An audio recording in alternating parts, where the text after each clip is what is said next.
Hi guys, welcome back to our organization class. So today we will discuss about the basics of organization, about the definition of organization, about the characteristic of organization and so on. So let's start.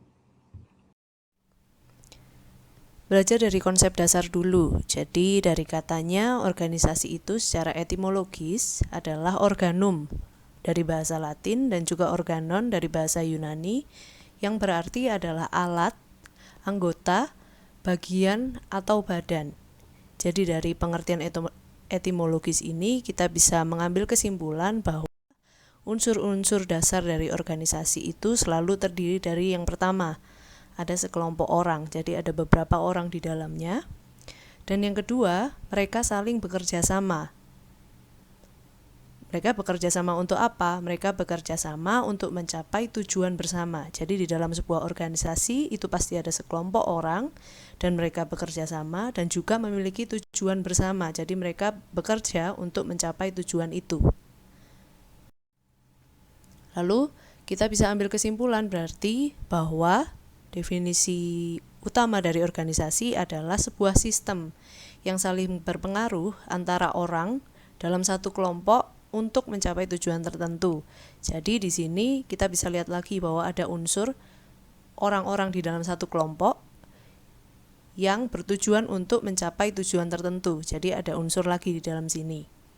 Lalu bisa juga disimpulkan definisi organisasi adalah sistem yang mengkoordinasikan orang-orang, pekerjaan, teknologi dan juga praktik-praktik untuk mencapai tujuan. Jadi di sini kegiatan mengkoordinasi itu kan selalu terdiri dari sekelompok orang dan juga mereka saling bekerja sama.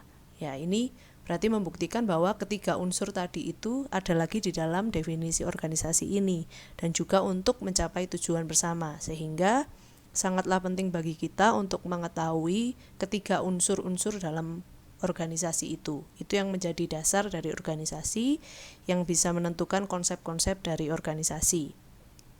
Oke, jadi sebenarnya kalau organisasi itu apakah orang-orang yang lewat di pinggir jalan, orang-orang yang berkumpul di pinggir jalan, orang yang berkumpul di kafe, apakah itu bisa menjadi sebuah organisasi? Jadi ciri-ciri dari organisasi sendiri itu seperti yang sudah kita bahas tadi tentang unsur-unsurnya. Yang pertama adalah sekelompok orang.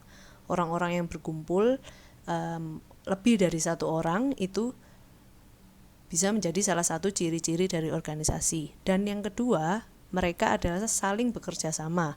Mereka tidak bekerja sendiri, tapi saling bekerja sama, saling membantu, saling menuntun satu sama lain.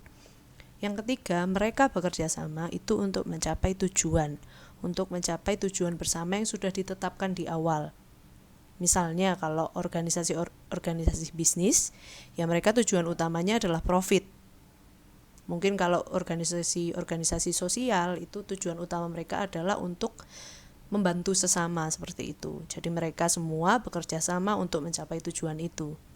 Dan ciri-ciri lainnya lagi adalah adanya pembagian tugas dan juga tanggung jawab yang jelas di dalamnya. Jadi organisasi itu di dalamnya kan ada sekelompok orang. Nah, itu tugas dan juga tanggung jawab mereka masing-masing, hak dan kewajiban mereka masing-masing itu sudah diatur di dalamnya. Dan juga ada peraturan yang mengikat mereka. Jadi anggota-anggota organisasi itu tidak bisa seenaknya. Jadi kalau sekelompok orang yang seenaknya sendiri itu berarti itu hanya perkumpulan orang saja. Tapi kalau sebuah organisasi itu diikat oleh sebuah peraturan yang akan menata cara kerja mereka, menata kebiasaan mereka di dalam organisasi tersebut untuk nantinya bisa memunculkan budaya-budaya dari organisasi tersebut. Seperti itu. Lalu, kalau kita mau belajar tentang organisasi, kita juga perlu tahu tentang macam-macam dari organisasi itu apa aja, jenis-jenis dari organisasi itu apa saja. Jadi, untuk jenis-jenis organisasi itu sebenarnya ada banyak.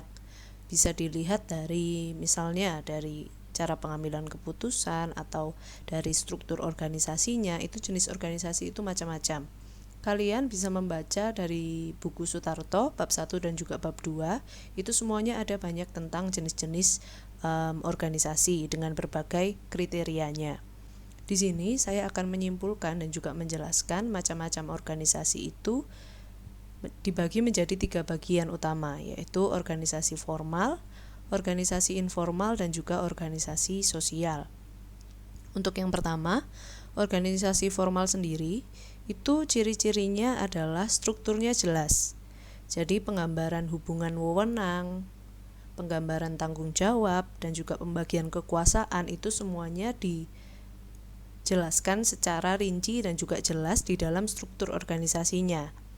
Dan juga memiliki rincian pekerjaan atau rincian job desk itu dengan sangat jelas dan juga dibagi secara rata seperti itu. Lalu untuk tujuan-tujuan bersamanya itu sudah dijelaskan dan juga sudah ditetapkan, juga dikontrol dengan sangat baik dari awal, sehingga semua anggota itu akan bekerja sama untuk bisa memenuhi tujuan bersama tersebut. Seperti itu. Lalu apa sih contohnya dari organisasi formal itu? Contohnya adalah perusahaan-perusahaan besar, lalu universitas-universitas, dan juga lembaga-lembaga pemerintahan. Itu merupakan contoh-contoh dari organisasi formal karena mereka sudah memiliki tujuan yang jelas, job desk anggotanya juga semua sudah jelas. Seperti itu. Lalu yang kedua, untuk organisasi informal sendiri, dia adalah kebalikan dari organisasi formal karena sifatnya itu bebas, fleksibel, dan juga spontan. Jadi keanggotaannya dan juga keterlibatan anggotanya itu tidak pasti, tidak seperti yang di organisasi formal yang semuanya sudah tertata secara rinci. Di sini keanggotaan dan juga keterlibatan anggotanya itu hanya berjalan seiring perjalanan waktu organisasi itu. Jadi hubungan antar anggota dan juga tujuan organisasinya pun itu tidak rinci secara jelas disampaikan dan juga diutarakan seperti itu. Nah, contohnya untuk organisasi informal ini sendiri itu misalnya perkumpulan pertemanan atau orang-orang yang berkumpul untuk menolong ketika terjadi kecelakaan. Nah, di situ kan tujuan mereka atau keterlibatan mereka itu baru tercipta di saat kejadian itu, seperti itu. Jadi itulah mengapa bahwa organisasi informal ini sifatnya adalah bebas, fleksibel, dan juga spontan. Jadi kebalikan dari organisasi yang formal. Lalu untuk yang ketiga, organisasi sosial. Tentu kita semua sudah paham kalau organisasi sosial ini tujuannya utama adalah melayani kebutuhan sosial dan juga melakukan pelayanan-pelayanan sosial bagi orang atau masyarakat yang dinilai membutuhkan. Jadi di sini profit itu bukan menjadi tujuan utama dari organisasi sosial. Berbeda dengan organisasi bisnis, organisasi yang lebih formal, tentu saja keuntungan atau profit itu menjadi tujuan utama dan tujuan bersama dari mereka, organisasi formal atau perusahaan bisnis seperti itu.